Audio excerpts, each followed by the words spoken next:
Connaissez-vous les contes de Nasreddin ? Il semble que Nasreddin était un philosophe ayant vécu en Orient vraisemblablement entre le 8e et le 13e siècle. Il fut nommé aussi le sage fou. Allez savoir pourquoi. Ces contes, qui sont parvenus jusqu'à nous aujourd'hui, pose toujours un regard lucide et surtout plein d'humour, et Dieu sait s'il en faut, sur notre condition humaine.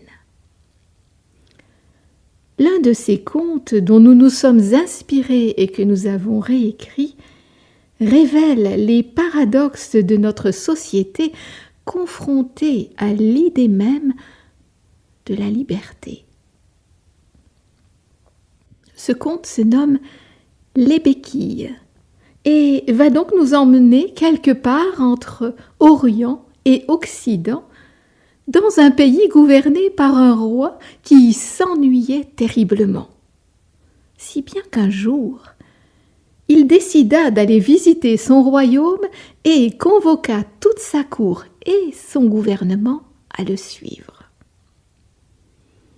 L'ordre fut donné discrètement à tous les habitants des villes et villages traversés d'acclamer haut et fort le roi sur son passage.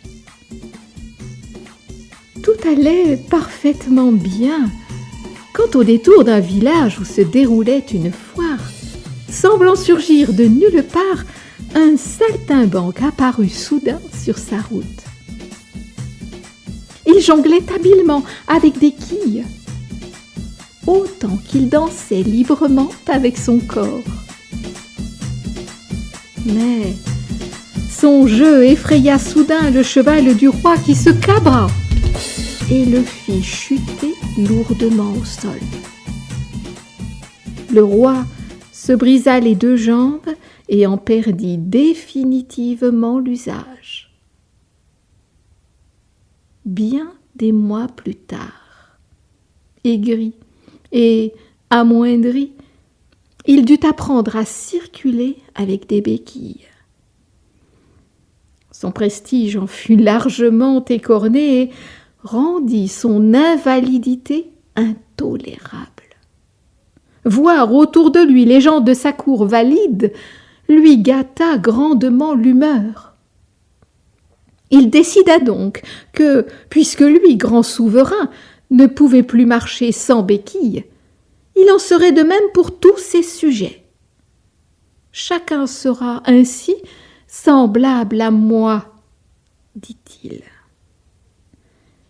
Il fit donc publier dans ses villes et villages une loi obligeant que chacun s'embéquillât sous peine de mort immédiate. Du jour au lendemain, le royaume entier fut peuplé d'humains invalidés et la vie s'en trouva beaucoup, beaucoup plus compliquée.